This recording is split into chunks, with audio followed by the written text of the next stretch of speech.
Hello, it's me. Hi, Janet, it's Simon. Steve, how are you, mate? Jugger. It's Tracy. How are you?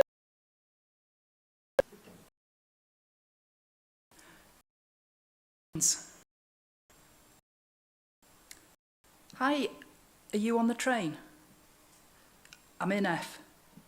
Righto. See you. Bye. Just don't take it anyway. I'm not sure if it's like that. If you was invited, they'd have told you. If you haven't been invited, you haven't.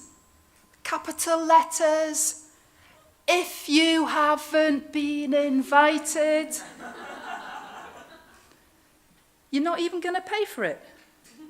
You know, like Boys in the Sun. What was it? Oh, God. Oh, my God. Hello, Stuart Toll here. I'm on the train, just to say I'll be there later. Yes. Well, did she say that? Right. Okay. Okay. Well, I mean, based on probability, it could potentially look a bit deceitful if we got done for this. I would recommend that you dismiss him. You're not likely to face allegations if you do go down the route of suspension. Okay. Right. Okay. Well, let's get him suspended. Right. Hi, Jan. It's Reg. Just returning your call. Are you okay? Just returning your call. Hi. It's been chaos in here, which is why I couldn't speak earlier to you. Anyway, Tone's fine to start, unless he wants to speak to Kev first. Yes. So is everyone all right? And the girls? At the end of the day, he probably feels like he's been invited, you know? He's a very wanting, needy person, you know. Considering I'm her friend. Which one? Next station.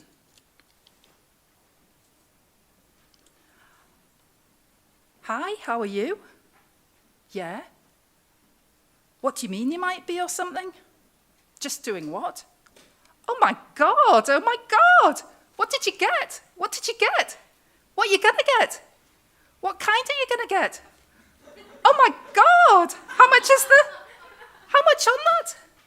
Oh my God! Whee! Oh, I'm so happy! Oh no! Hazel, it's me. In about 10 minutes. 200 odd apply, 40 get an interview, and 20 get in. Yeah, we'll see, won't we? I'm going for a pint somewhere. You what? I'd rather stick my head in a toilet seat than that. I need to go to the gym anyway, so... You what? So I'll go to the gym straight after. What you did? Why? Aye. So I'm not sure if I should, but the thing is, if Natasha hasn't invited you, that just means you haven't been invited. But is that not the case? But you haven't been invited. He probably just wants a chance to redeem himself and do all those. He wants to buy you a coffee and be there on Sunday. He sees it as a chance to... Hello, Stuart Toll here. Train's just pulling in now. Aye. Nay bother. Aye. Be 2 minutes. Just pulling in now. Short calls. Aha. Nearly got you. No, I love that. They were like, oh God. Oh, hello, I'm just ringing to say that I'll meet you outside Marks and Spencer's. All right? McDonald's? No, the interview. No, the interview. Hello? Are you here? Are you here? Are you here now? I'm like, wee, yes! Walking to lunch with Will and Pete. It's either venison steaks, yes, and the beef. And then he literally put his hands round my neck. Where's it for, like? Where's it for? You're just digging yourself a huge hole. What can you do? Have you heard about Grandpa? Yeah, you do. Yeah, you know he's had a heart attack. Fix it with the kids or with the dog. Well, I've got no long sleeve shirts. I've got no jogging pants. It's the sweet and sour pork, yes, or the chow mein. But I'm getting there. I'm getting there. I'm getting there. And had she done that on Facebook?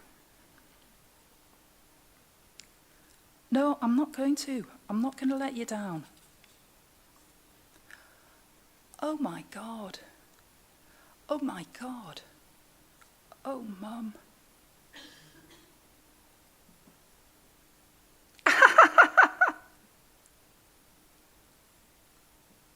Shona, did you punch her? Did you punch her?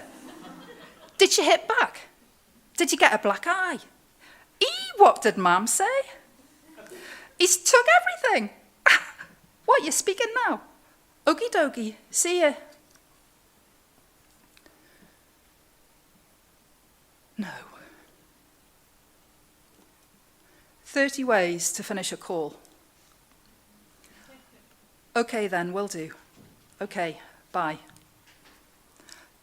Okay, buddy, you enjoy yourself. I'll speak to you later. Cheers, mate. Bye. What? You're speaking now? Okie dokie, see ya. I'll let you get back to your sleep then. Bye. Okay, bye. Sorry, I see you, bye. Thank you, thanks. Right, thank you. Okay then, bye. See you, bye. Okay then, rightio.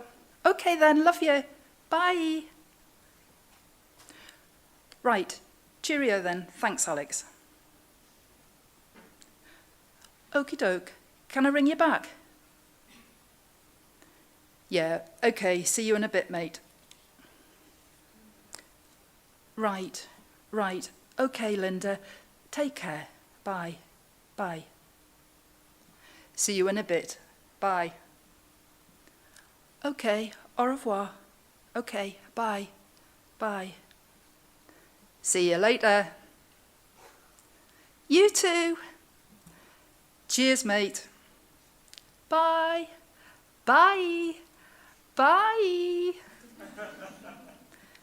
Sweet, okay. Cheers, Jake. Speak to you soon. Take care. Bye. See you, bonny lad. See you. Have a good weekend. Take care. Yes, take care. Yeah, wicked, I will do. Bye. Bye. No bother. Bye. I'll ring you back. I'll read. Bye. Bye. The longest goodbye. Good. Oh, that's great. Thanks a lot. Right. Right. Right. That's fine. Oh, right. Right. Uh-huh. Okay. Yes, that's great. All right. Right. Uh-huh. Yeah. Yeah, not too bad. Right. Right. Well, you try hard to enjoy your holidays. Right. Rightio. Right. I'll see you when I get back. Right. Right. Okay then, Linda. Take care. Bye. Bye. The shortest goodbye. Tra! That's it.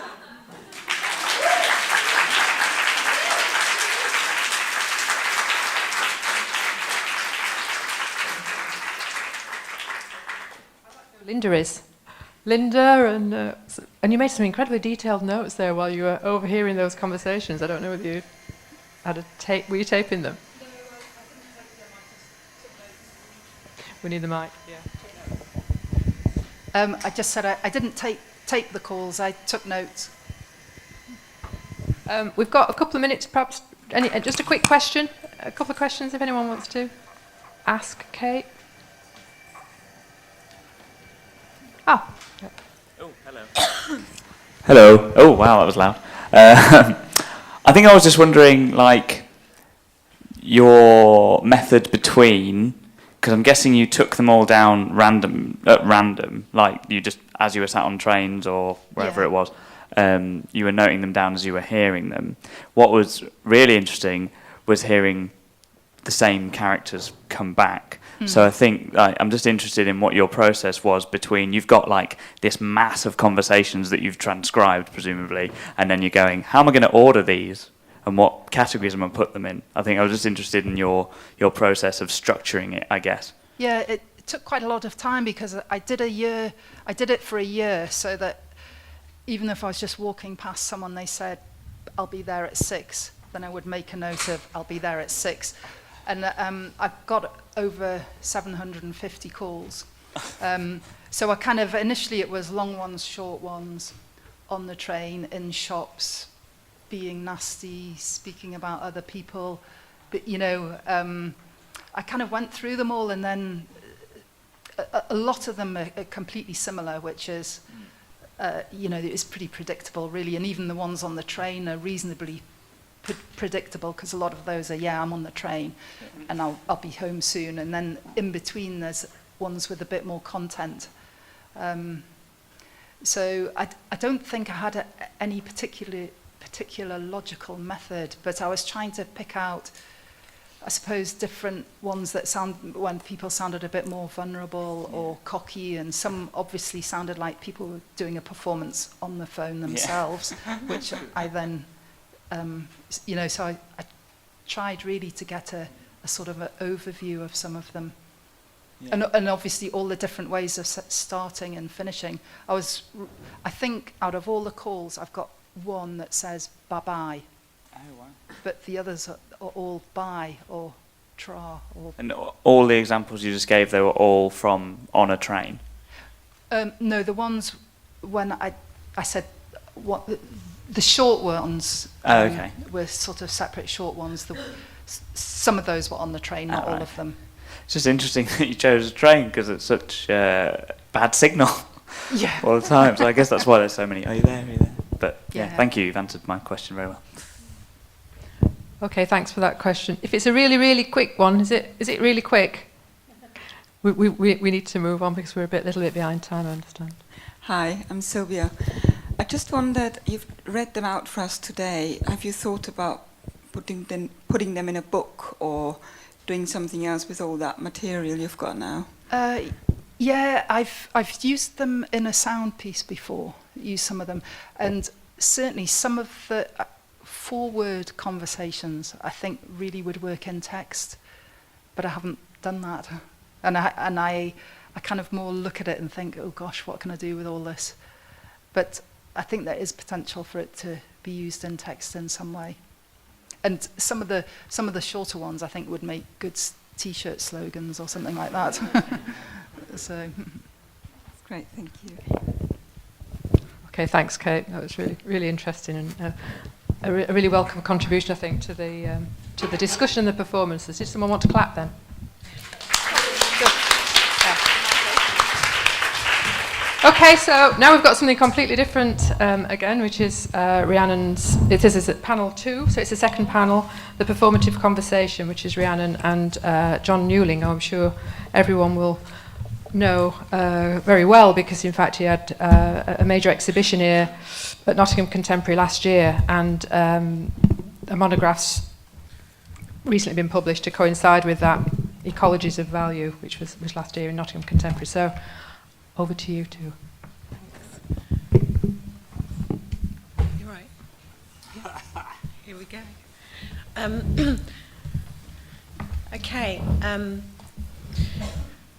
The last time John and I sat and had a chat was round the kitchen table last week at your house, and I'm delighted that he's agreed to speak again in dialogue, and I've already warned him I'm going to embarrass him and actually read out the full bio to date.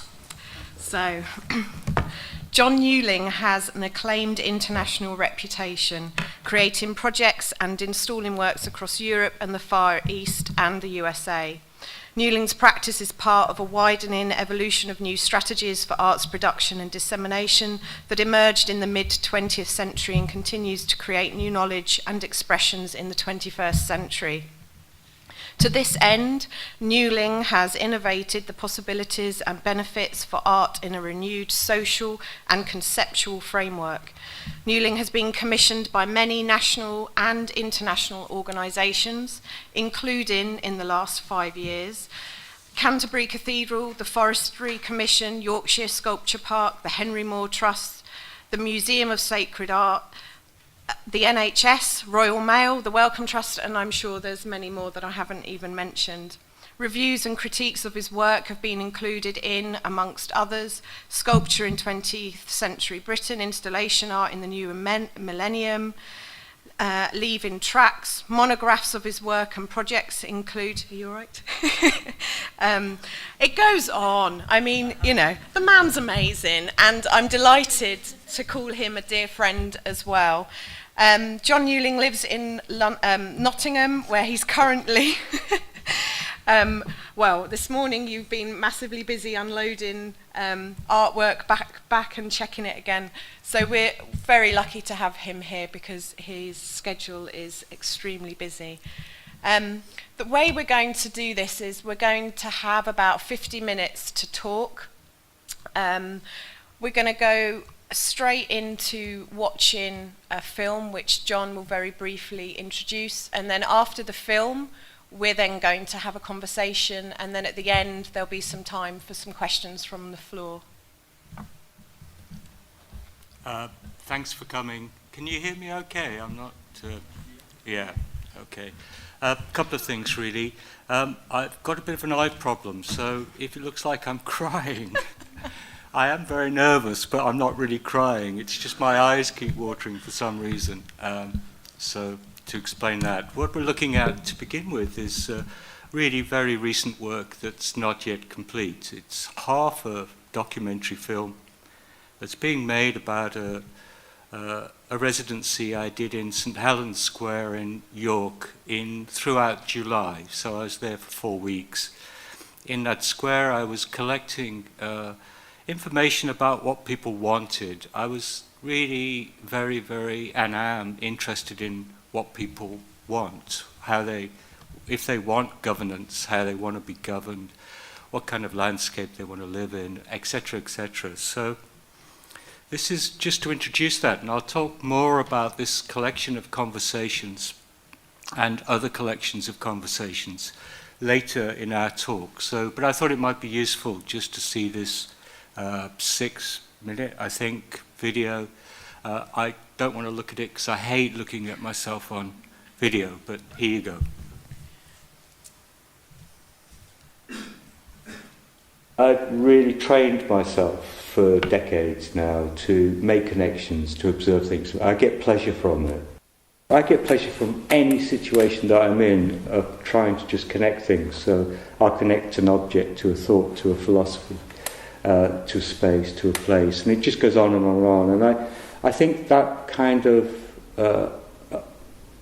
connecting of stuff, kind of building these vast webs, artists do all the time, really.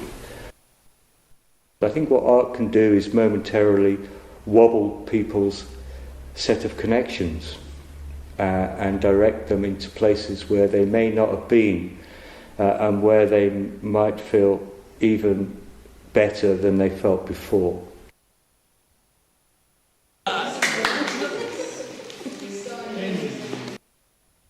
The 21st Century Eden project for York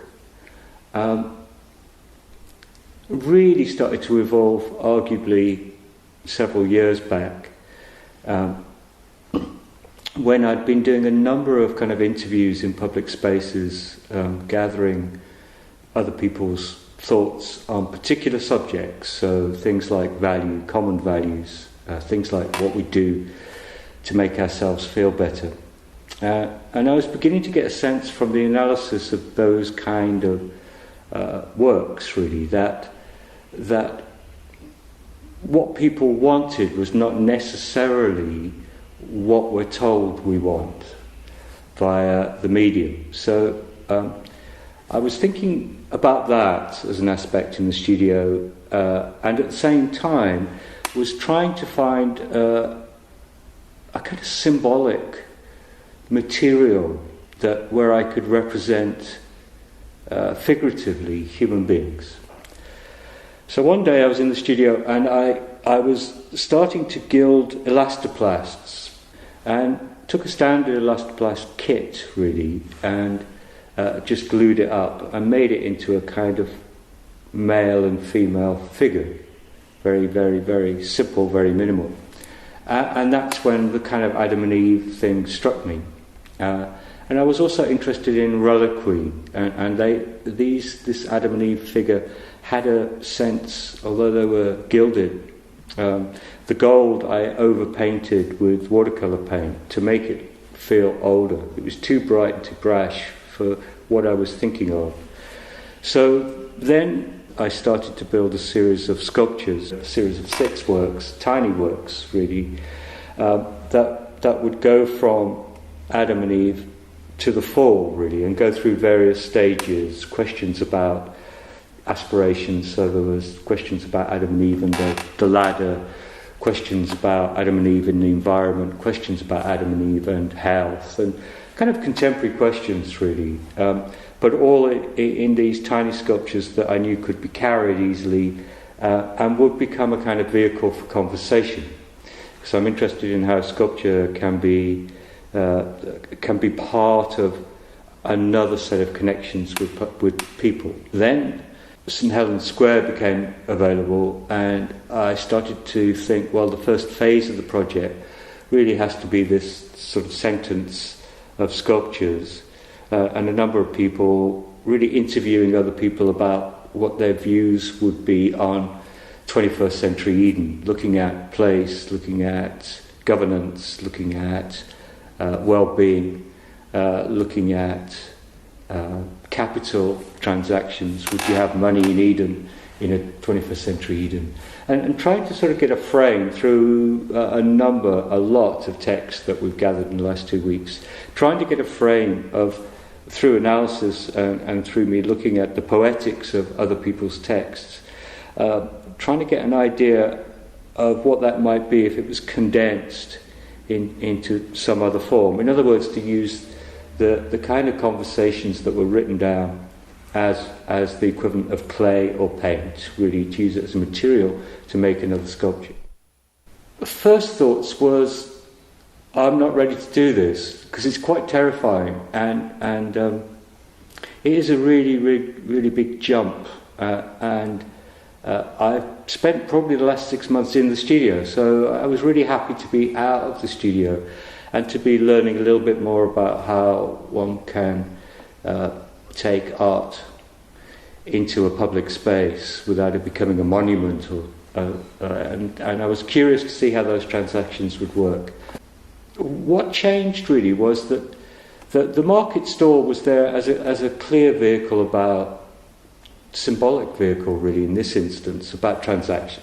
It's really what was happening was a transaction between people that we managed to have conversations with, the small sculptures that were on the market stall, all kind of melding together, and I was kind of happy with that.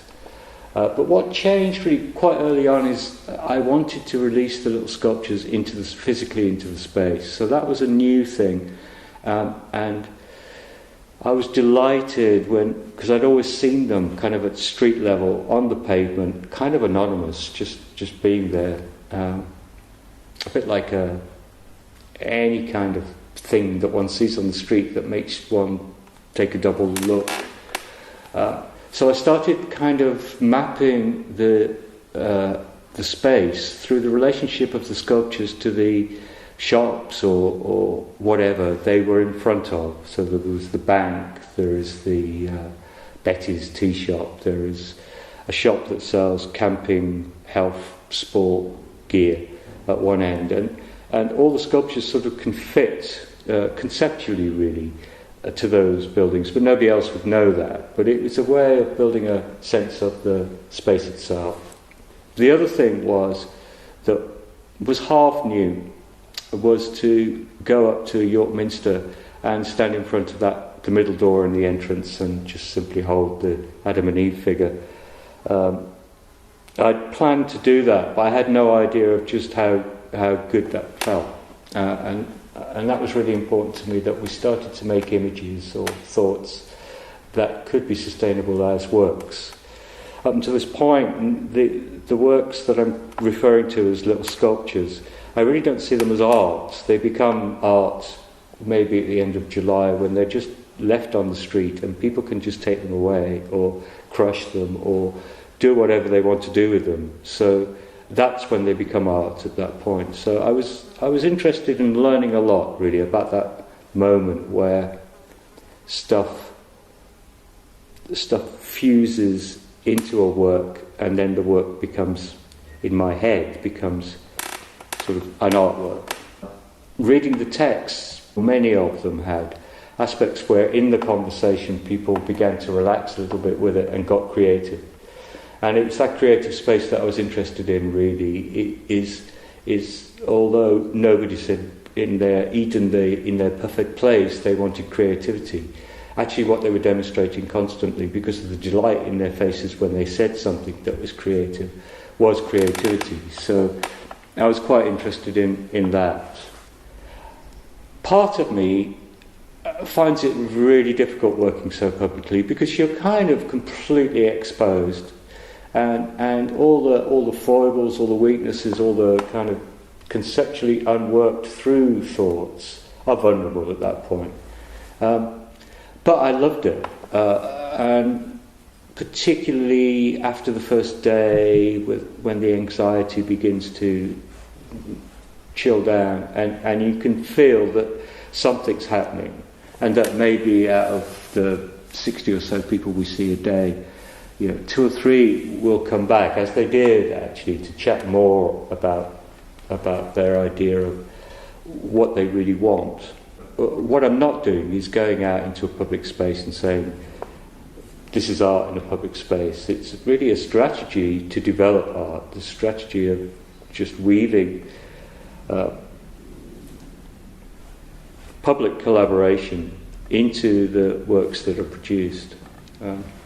So yeah, I was pleased with that. And you meet some great people. You meet some really extraordinary thinking people doing that, and they're the ones that inspire you. At the end of the day, what you do is you sit back and you relive the whole day, and there are certain fragments of thoughts that other people have given to the project that stay with you, or their jokes that stay with you, or their individuals sort of per se that you remember vividly because they were so alive, really.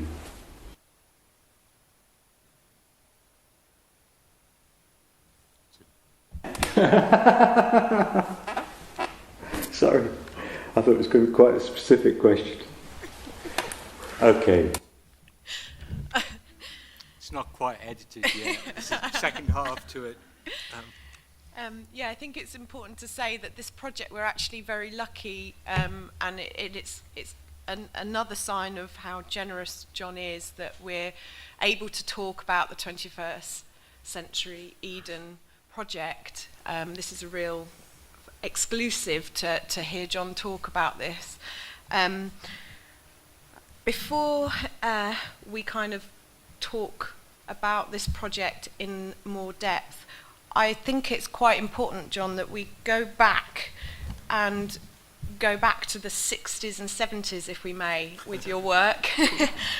Because I think it's really significant, especially with the conversations that we've been having already in dialogue, about that art practice and research trajectory that you have, and how it's actually got you to right now to doing this project. So I wonder if I could say a few words. So table football and your research paintings. Okay, well, I guess I recently did a panel talk in Birmingham as part of an icon show, and I did my foundation in Birmingham, and one of the teachers from Birmingham Foundation came up to me and apologised for telling me I should never do art and that I should just give up at that point. And it was kind of amusing. It was particularly embarrassing because I didn't recognise who he was and I have very little recollection. But I do remember on foundation sort of being as I was, a very kind of troubled, angsty teenager, really, that I didn't really like art very much at all. And really I felt like I'd fallen into doing an arts foundation because I was not sure about anything, really. And having completed the foundation, I found myself at Stoke-on-Trent Polytechnic, as it was, in 72. Yeah.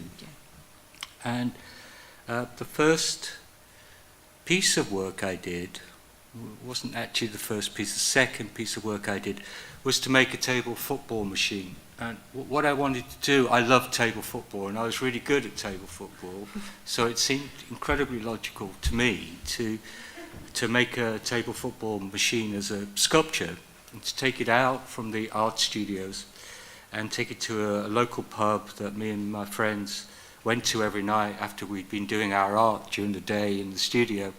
And of course they played on my table football machine. So I kind of began then to have an inkling.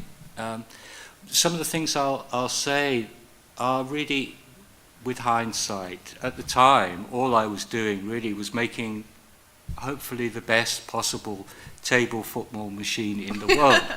That's what I was aiming to do, and of course I didn't. It wasn't particularly brilliant.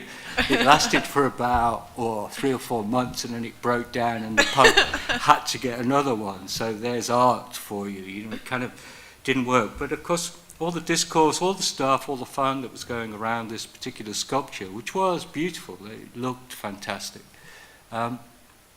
was really where the art was beginning to weave itself into a kind of sending out meanings.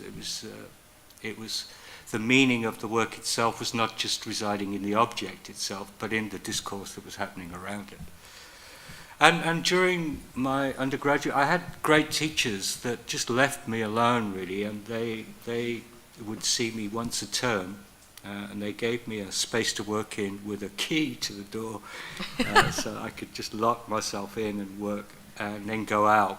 One of the pieces I did really in the second year was to spend almost 6 months just walking up and down a towpath between Hanley and Stoke-on-Trent along a canal, and I'd dig holes in the canal a metre square every day and sort of put objects in them and look at the kind of layers of the soil I was digging out and look at the place I was in. The towpath between Hanley and Stoke-on-Trent had a place called Shelton Bar on it, still works, which I ended up working in at one point.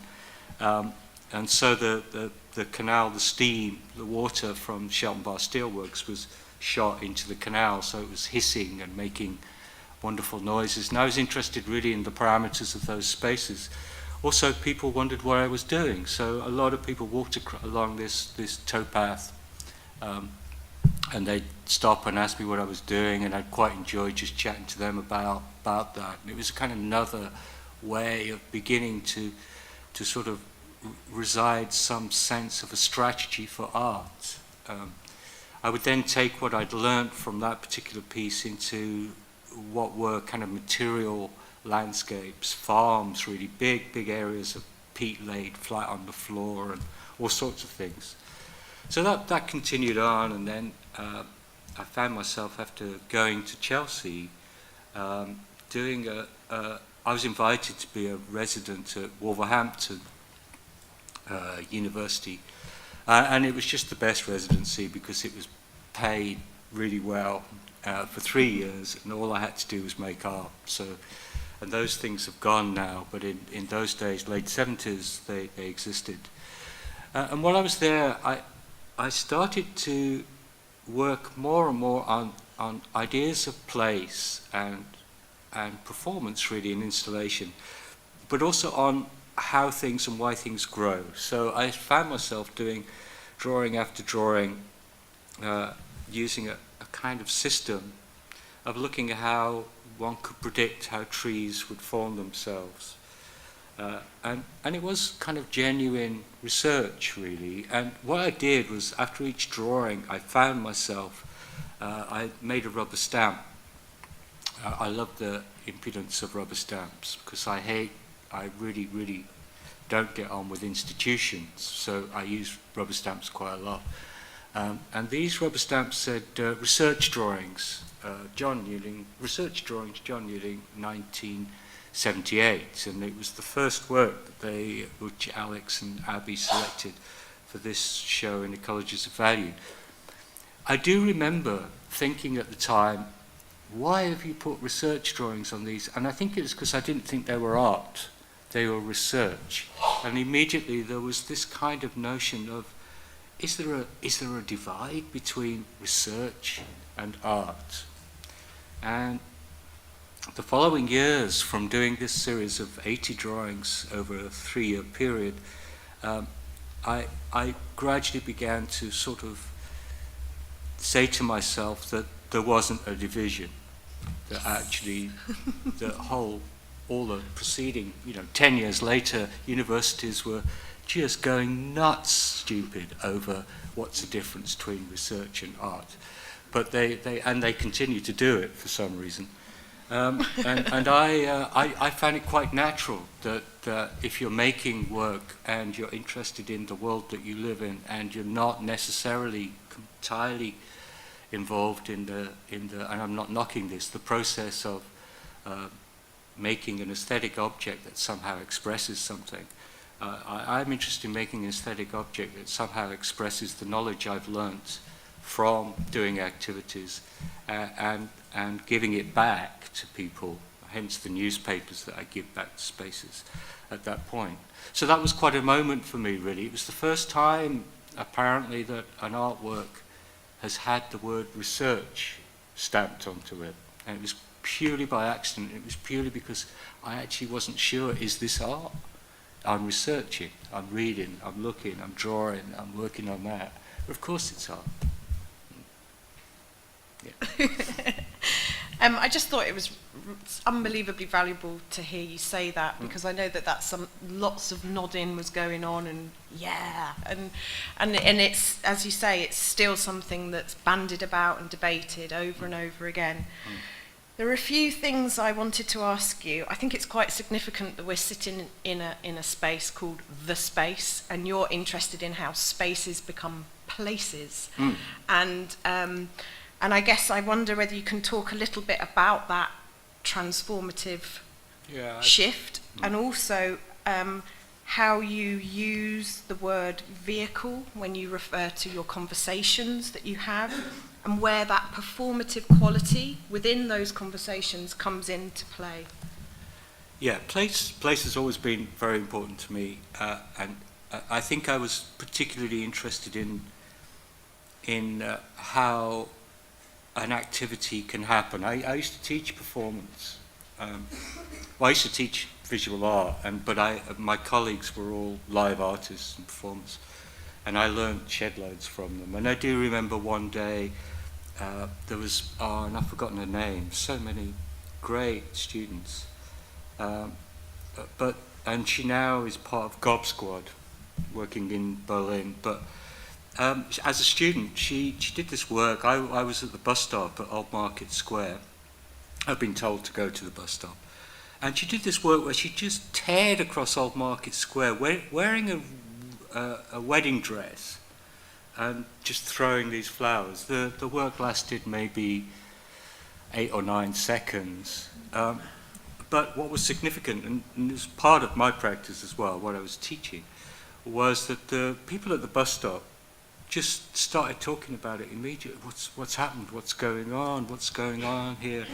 There, for that very moment, that in that synchronicity, something happened that kind of was wobbling the etiquettes of all known places. The etiquette at that moment was really queuing to get on a bus in the early evening, after work, tired, want to get home, want to put my feet up, that sort of stuff.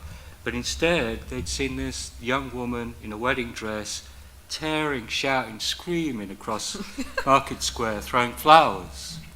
And I thought, well, that's what art can do. You know, it can momentarily wobble those etiquettes in its synchronicity, in its dichronicity, time through remembered. Then it can be a time when people say, do you remember that young woman we saw that was really upset, that haired across Market Square? And so art can begin to do that. It can do it consciously.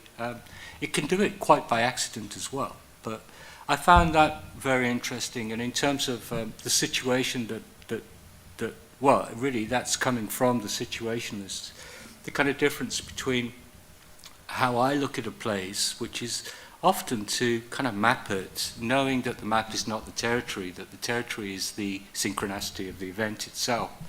But mapping it all the same, mapping it for its psychological, psychogeographical senses, its historical sense, its observed sense during a normal day. So, for example, St Helens Square recently, I would be in the square from 5:30 in the morning till about 7:30, 8 o'clock at night. And the reason for that is that all places have different rhythms to them. St Helens Square happened to be the place where all the lorries and vans came in very early in the morning. They had to leave early to get out, and where the kind of whole city was fed for all these tourists that were going to come to the city of York during the summer. So you begin, after a while they see this old bloke hanging around, you know, with a market stall and these tiny little funny little sculptures that are talking about the end of it all or the beginning of it all, or talking about what we want, about equity, about governance, etc. And these people begin to recognize you and they begin to say hello. Then you begin to have chats, what you're doing, what you're offloading, what you're doing today.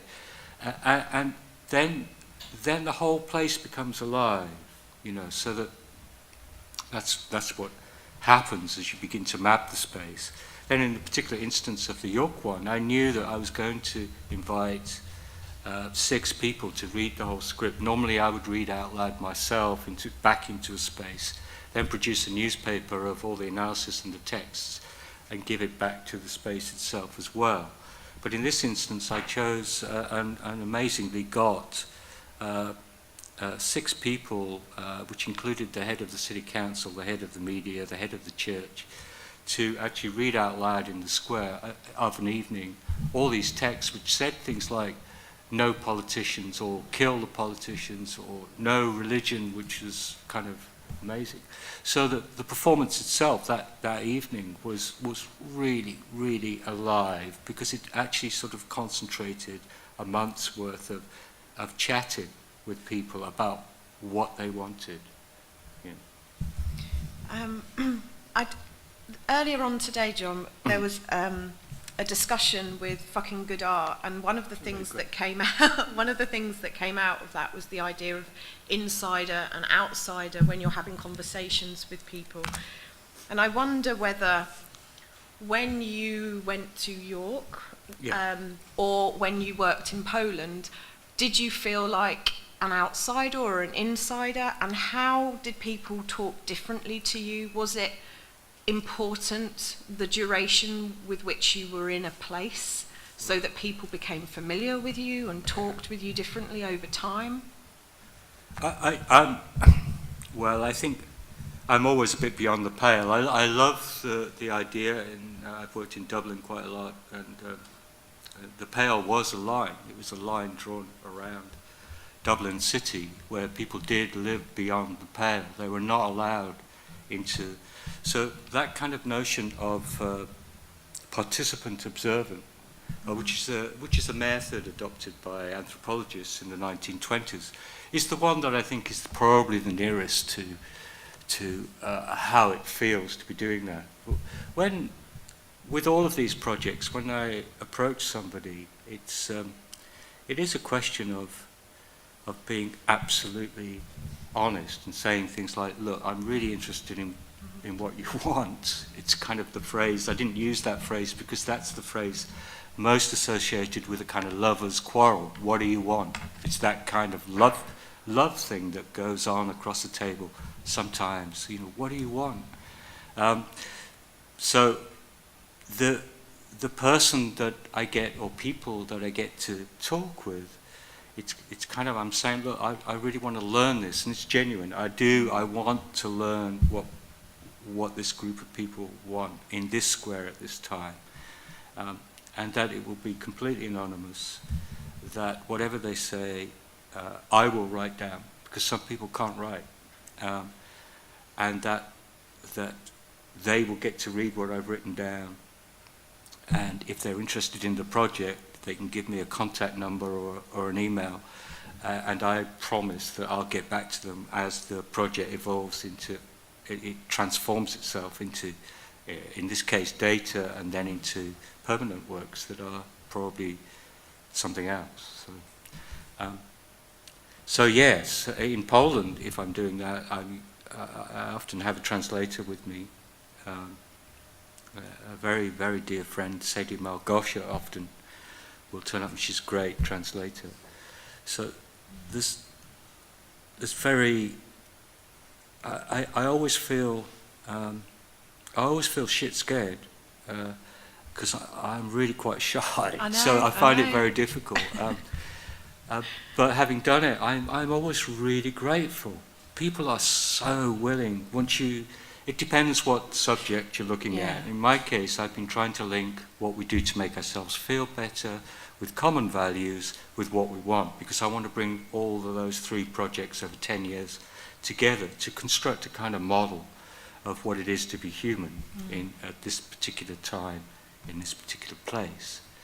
But no, I usually feel at the edge of it, observing it, but also participating in it. In this particular instance, for the first time ever, actually, York University came in and gave 2 of their PhD students 150 hours, which is a lot of money, to participate in the project, but to do a proper analysis in terms of sociology and in terms of anthropology of the whole project. So they're busy writing up what they observed.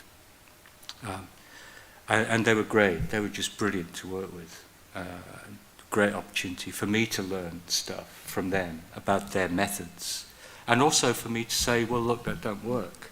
Your method doesn't work if you're approaching people on the street and you want to talk about, you want to engage them in things like, you know, do you want any governance?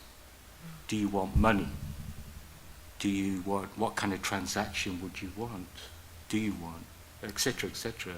And their methods it broke down at that point. They learned lots. So it's all about learning, really. Yeah. And I think it's also about that unlearning and relearning with every project that's really significant and important, I think, in your approach, that you have that generosity and are happy to go into a space and respond to it as much as to transform it. I guess also the other thing it's making me think is about how people's thoughts that are shared with you. There's an intimacy there often with some people, and it's very much an embodied experience that takes place. And I guess in terms of if we think about how we define performative when we're thinking about conversations, I think in my practice and research, I define it within the performative in that moment of connection between yourself and an other, and that is innately dialogic, physically, verbally. It's all intermingled, and I don't know whether that's something you also feel, or whether it extends further, or it challenges that notion of the performative. Well, I think it is that. I mean, it's chatting on the street. That's what it is. Having a good chat. It is trying to chat. It is also back of your head. You're thinking that is what they're saying is really, really interesting, and thinking really just slightly ahead. You can't help but think that this is an invaluable material. There's one incident actually I do remember, and I won't name names, but it was a man, very well dressed, say late 60s, and the demographics I saw were vast. They were children with parents through to very old people. And this was a guy, and he came up and started chatting, and he didn't want anything. He came back the next day. He clearly had thought about it, and he was, I think it was 59, if I find it. And he wrote this. He wrote I wrote, but he agreed. He wrote, after retirement, you feel a little unsure about what to do. You work hard and sometimes find it difficult, but when you look back, it is a time when you would be missed for your work. My Eden is a place where, when you've retired, you still feel needed for something. And it was kind of moving, and you get these things happen. And with that particular one, he keeps coming back. I think keeps coming back into my head, because he said something very important. He said something that I'd never really properly thought about, is the idea of humans needing to be needed. And of course it's obvious, but then there's a whole bunch, a whole demographic, millions of people who must probably feel like that. Yeah.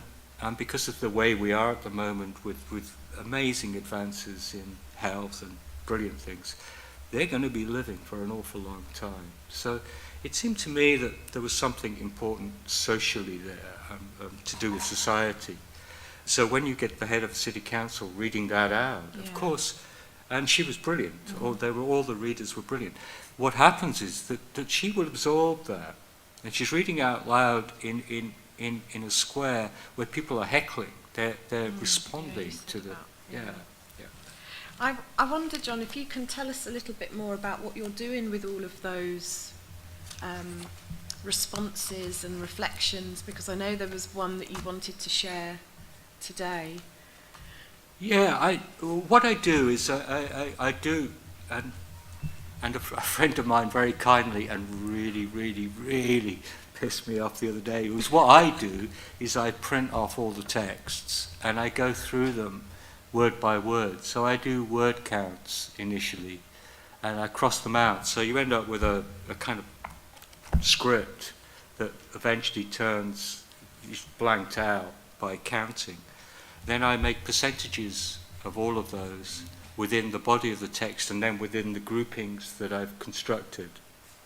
And then I can begin to construct places from those groupings. So a better, clearer example really would be, what do we do to make ourselves feel better for, I did for the Wellcome Trust.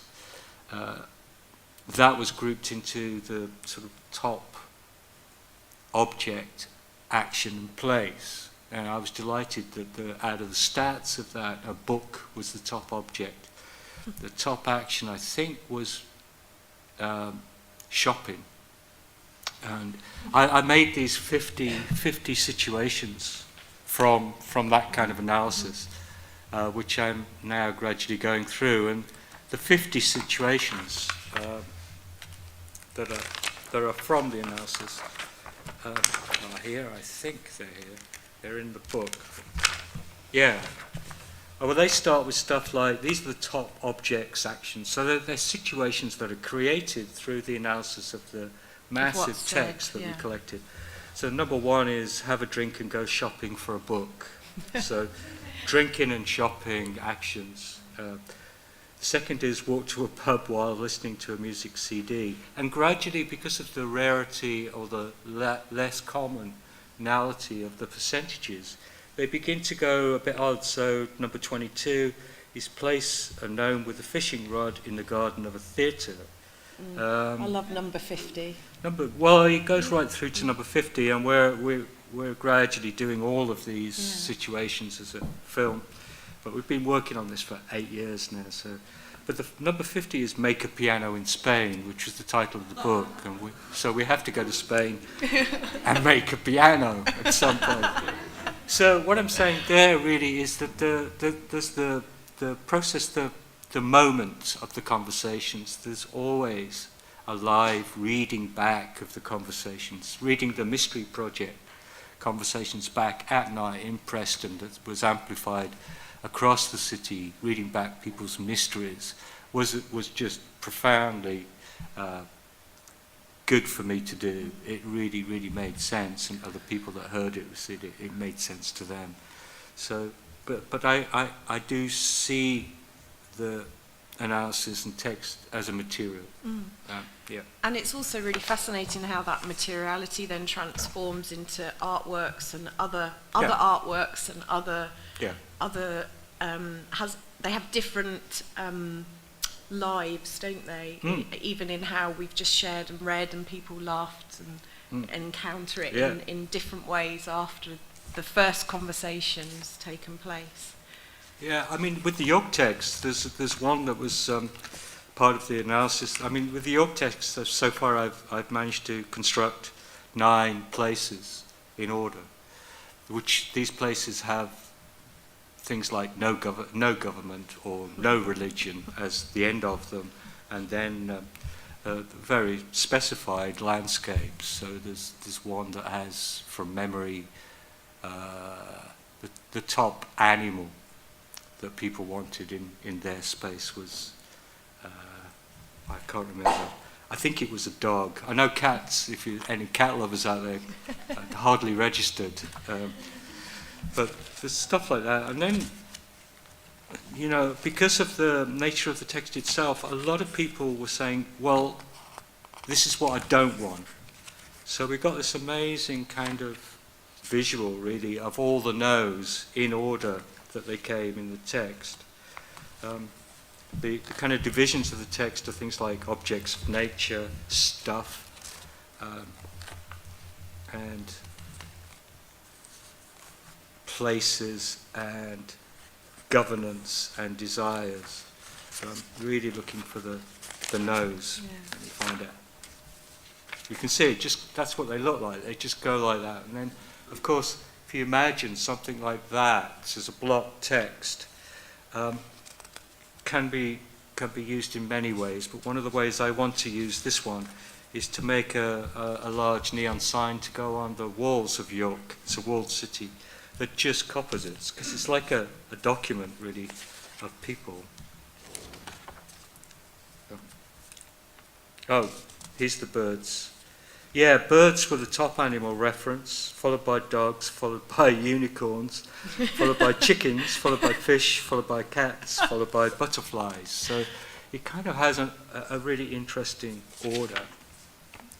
The desired values of Eden, just as reading them out in order, it goes harmony, respect, quiet, common sense, contentment, unity, harmony, peace, quiet, equality, love, tolerance, friendship, talking, listening, friendship, creativity, community, kindness, knowledge, creativity, community, common sense, friendship.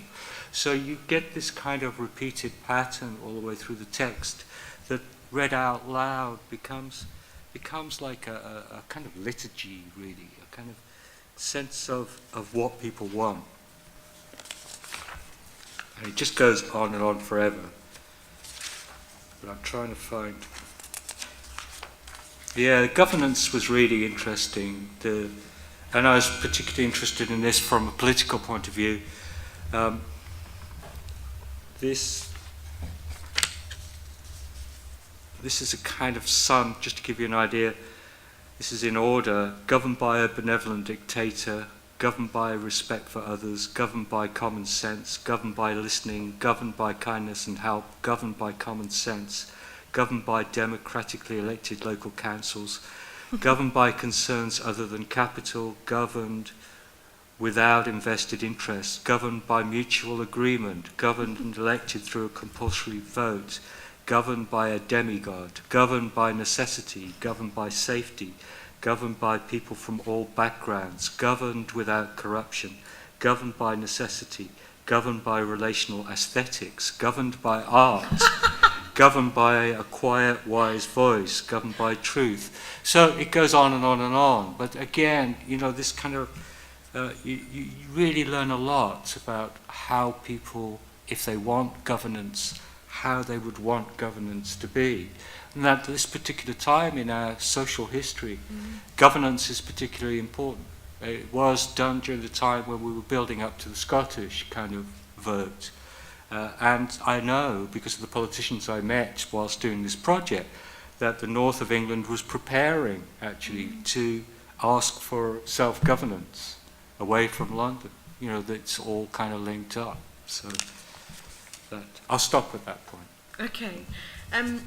I can't help but feel that the connection between the personal and then the societal questions that you ask are so interwoven. And I guess for me, what I've always found about you as a person and also within your work is that at the heart of it is a real sense of wanting to understand humans, full stop, and their well-being. And there's a real passion there, I guess, for that quest to kind of keep asking, what is it to be human? And I just wonder whether you can say maybe a little bit more about that, where that fascination comes from. I think where it comes from, recently it's certainly come from kind of being slightly perplexed about us as a species, understanding, how does as a species do we find meaning when we know that our lives are kind of without meaning? They're in a kind of nihilistic void, and the kind of, this huge amount of dystopia that goes on, particularly in art. Dystopia is kind of like quite easy to look at. I'm interested in finding out essentially what we are in our ecology. And in any ecology, it is about resources and competition for the resources. Yeah. I think the competition for resources in human ecology is value. It's about things like caring. But at a time when 52% of the other species have disappeared off the planet, and at a time when we know we've damaged the larger ecology.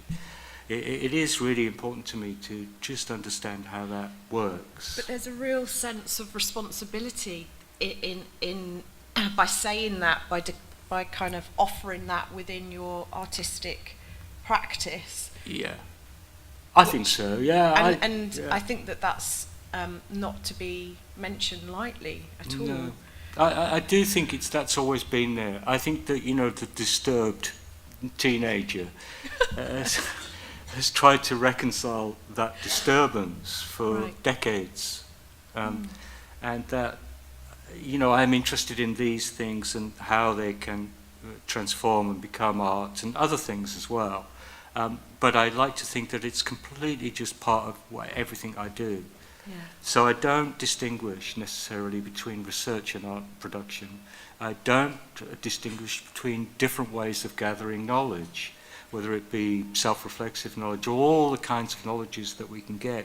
I don't say this is my method or this is, because it's a mistake. Because that's not like being human, that's like being something else that kind of opts for an option that restricts. So I don't do that. So I get up in the morning, and I'm really, really privileged that now I can get up in the morning and I just work, and I go out for a walk, or you know, I just think. So it's brilliant. I'm really happy. Good. Less disturbed than I was.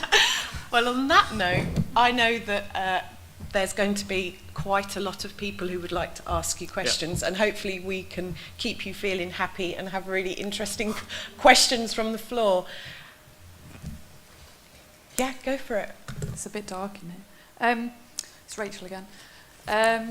Just listening to you speak, especially at the beginning of your conversation, is the importance of connections and networks, which is something that drives my curatorial practice as a clear foundation. And I just kind of wanted to make more of a statement, but would like to hear you respond to this statement. I don't know if you're familiar with the work of Celine Condorelli and her idea of art practices, structures of support and networks. And just wanted to read you a quick quote and then see your response to this. Perhaps one of my favourite definitions of cultural production is of making things public, the process of connecting things, establishing relationships, which in many ways means befriending issues, people, contexts. Friendship in this sense is both the setup for working and a dimension of production. The line of thought that threads through the following pages, she's just done this beautiful book about it, is thus that of friendship as a form of solidarity, friends in action. That's great. It's brilliant. I wasn't familiar with the text, but that sounds absolutely how it tends to work. I've often talked about, and it's a genuine thing, a kind of any project, you evolve a kind of love affair with the people that you're working with. It's kind of love is an absolute trust, and therefore, from a human perspective, is very, very difficult. It's almost impossible, but we strive for it. But friendships grow out of it. I remember doing a work actually here for the British Art Show, part of Sideshow. Jenny Sison curated it, which was called Singing Uncertainty. It was a choir from the streets, people that really just wanted to do a project that actually couldn't sing, singing a cappella every question ever written in a hymn book in public. And that little group of people that I worked with to, I'm not a singer, I worked with to try and get them to that performance. Still, we talk all the time, we bump into each other on the streets.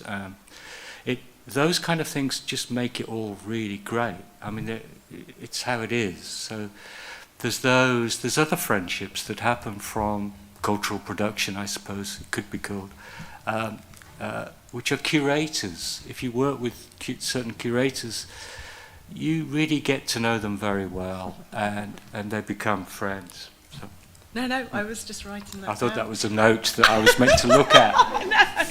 No, it wasn't. But thank you for that quote. It was very apt. I do remember another thing I did actually that I think has influenced some of my work quite a lot, which was, again, as a student, undergraduate student, I used to go out every day with litho plates. These are very flexible, easy to carry litho plates, and just talk with people and get them to draw on the litho plate. Then every night I'd go back and print that layer, and I'd just keep printing it. And it turns out that I thought all the prints had gone, but it turns out there is a set owned by somebody who has every one of them. They're virtually completely blanked out from all these different meetings and conversations. But that, at the time, I hadn't got a clue what I was doing, but it just felt right.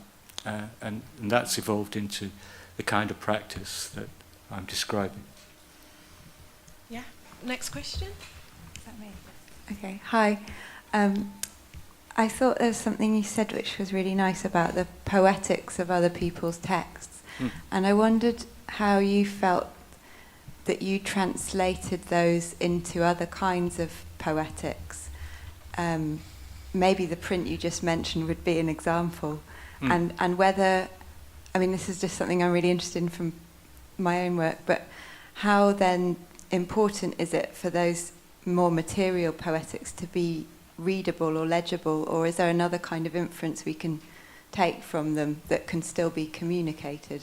Yeah, it's a great question. It's one that I wrestle with all the time, and I can hear you probably are as well, that it's often the texts themselves physically go into all kinds of things. Most commonly, they actually get shredded and made into soil, and that soil grows trees often. In this particular instance, it's still evolving what to do. That text I read out has moved me so much that my instinct is to say, I want that text on one of the beautiful walls in St. Helens Square in stainless steel or neon, and I want it verbatim with the number, so it's anonymous. My real concern, though, is that the person that I met that gave me that text lives in New York. So it's a real dilemma. It's one that I've got to think more clearly about. The transposition of other people's texts into a different text, into a list, really, I like, because I enjoy it visually, because that block of short statements, or block of animals, or block of governance, or block of no's, I feel is kind of a distillation. I'm very interested in that process of distillation. You know, literally the next project next year is distilling essences from lavender to make scent. And I see no difference in that process to the process that I'm doing here with language. Thank you. Yeah, I think we've got time for just maybe one or two more questions. You said earlier you're interested in how a space how a place becomes a space. Would you say that when you were working in York, for example, that became then a place? It's a space, like the square, and then could you elaborate a bit more on? Yeah, I think I'm interested in how a space becomes a place. So it's that way around, really. So the space of the square St. Helens Square is a typical square in a walled city in York that has going through it thousands and thousands of tourists every day. I think momentarily for the whole of July that the space became a space where, a bit like in Roman times, it became a square where conversations were occurring within the everydayness of that space about what people wanted, about what people aspired to. So for that moment, it became a different kind of place. It became a much more discursive place than it would normally be. And I'm interested in what happens during that period of time. So, for example, this is built on a model in Roman times. They had squares in Roman times where people could be beyond the law. These were squares where people debated and talked about stuff. and they could do it safely, and could talk about stuff that normally they would be locked up for talking about. So it's kind of democratically. So I was interested in the democracy, really, of people's voices being talked out loud, eventually in the performance later, or the event later.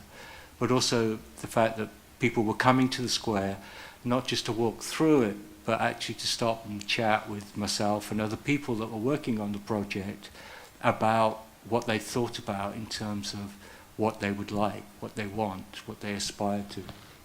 So it attaches meaning to the space and it becomes a place. Yeah. Yeah. Just one more short question. Yeah. The engagement, if you work in the public, how do you engage the people? You said it was very easy, but is it always easy? Oh, no, it's not. Did I say it was easy? No, it's not easy. I misheard you. Oh dear, no. No. How I do it is, are we going to start? No, it's fine. And I'll take this question and then go over Okay. here. How I do it is I'm hanging about really in the square, looking at people coming around, and I often just sit down, and some people will come and say, you know, oh, we've heard you doing this, so that there's a bit of publicity goes into it. So it was on local news and all the rest of it. And then I approach people with great trepidation. It's horrible. But you immediately know from body language if this person is being disturbed. If I feel I'm disturbing somebody, I'll pull away straight away. It just won't happen. But if I feel there's somebody that's got a bit of time and you know, would love to chat about stuff, then go into the chatting, really. It's me listening more than anything. I guess the little sculptures helped as well as a prompt, as you said, the little sculptures you made. So that, yeah. Yeah, I've done that all my career, really, in America, in the Fulbright phase. One of the things I did was to make small sculptures for hotels that I stayed at anonymously and leave them there. I really like the idea of making things and just leaving them, and the excitement of thinking somebody might pick them up, steal them, and take them somewhere. And that's happened very recently, quite dramatically last year, in an art auction where somebody had recognised that it was one of my works that they'd stolen from the hotel, and it was up for auction, and they were asking me to verify it so it had a value of some sort. And I said no. Go for it. Hello, John. My name's Phil, and like you and like everybody else in the room, I think I'm a vulnerable adult human being. And I was really moved and inspired by what you said because of the vulnerability, I think, which speaks to what you were just saying just then. And I was reflecting, and I wonder if you could reflect on this, that vulnerability comes because you are not engaging in a separation between what you do as art and the people who consume and take part in that. And I'm very, very interested in that, removing that separation, really, especially in a place where, you know, we're in dialogue. Yeah. So I wondered if you could speak to that a little bit. Yeah, I think you know, yes, we're all human beings to start with, and some of us make cultural products, some of us make art. All of us have the same sets of doubts, worries, fears. I can focus those because I am again really privileged to have spent decades sort of working in the studio and thinking about stuff. My good friend, he used to write about my work a lot, Simon Herbert from Locus Plus, once said to me on the phone when he was writing a book about what I do, he said, you're really privileged, John, because you sit on your arse all day and just think about the world. And he's right, you know. So these kind of little outbursts and talking with others are absolutely about that. It's feeding that knowledge through other people. And people know instinctively if you're not approaching them, because you're really interested in them and you want to learn from them. If they think you're just using them, then they will know. People are instinctive about these things. They know, you know.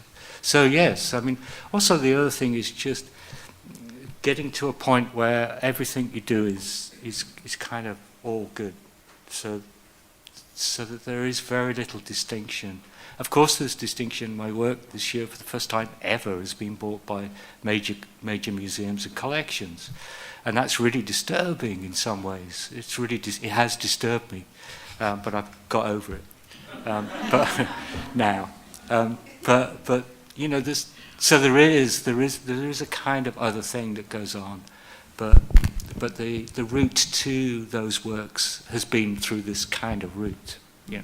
So, yeah. Okay, I'm going to thank John now, because I think he's certainly blown my mind again, and it's always an absolute pleasure to talk to you. And to you. And thank you ever so much for coming to In Dialogue again. Ooh. I just had one thing to say, because one of the things I've always I've been a teacher part-time, always part-time, but I've also been involved in PhDs quite a lot, and I know there are a number of candidates, PhD candidates, doctorate candidates here, and I supervised them and done a lot of examining on them. I just wanted to say, brilliant. I think doing a PhD is just about the hardest thing that I've seen anybody try and do. I don't have a PhD. I honestly couldn't do it. But I do think they're relevant and important for certain artists. They are not right for some artists. It doesn't mean a PhD is not a good thing to do. It just means it has to be appropriate to that person. So the kind of work, I think, the kind of stuff we've been talking about is appropriate to PhD practice. So I just wanted to say, brilliant. Yeah, it's brilliant. Brilliant, you know, brilliant. Right, it's back such at hard you, John. work. You know. Well, John, ever generous, ever graceful, and thank you so much. I know that everybody is going to give you a huge round of applause, and I hope that we can persuade you to come back and talk to us in 2016. Yeah. I'll be knocking. Yeah. Thank you, John. Okay, thank you. Thank you, Rhiannon.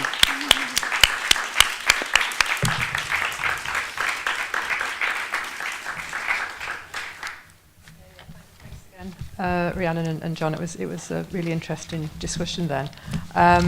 We just want to, before we just disappear, we've got a 20-minute break now until 4:10, and we'd just like to remind you about the geocaching again. So do you want to just... Yeah. Okay, hi everybody. We just like to remind you to use this break to go and find the poem cache that we've hidden right outside this building. So just follow this poetic hint that you have on this piece of paper, and if you need any additional help, we can help you, and join your forces and go outside and go caching. Please. we need your help to have something to present to you tomorrow. Because we're just asking you to write a couple of lines of poem in the caches, because we would really like to see what kind of poems we can all make together, and also in relation to these venues. It would be nice. And this is Suvi, and I'm Sara. Nice to meet you all. Okay, 4:10.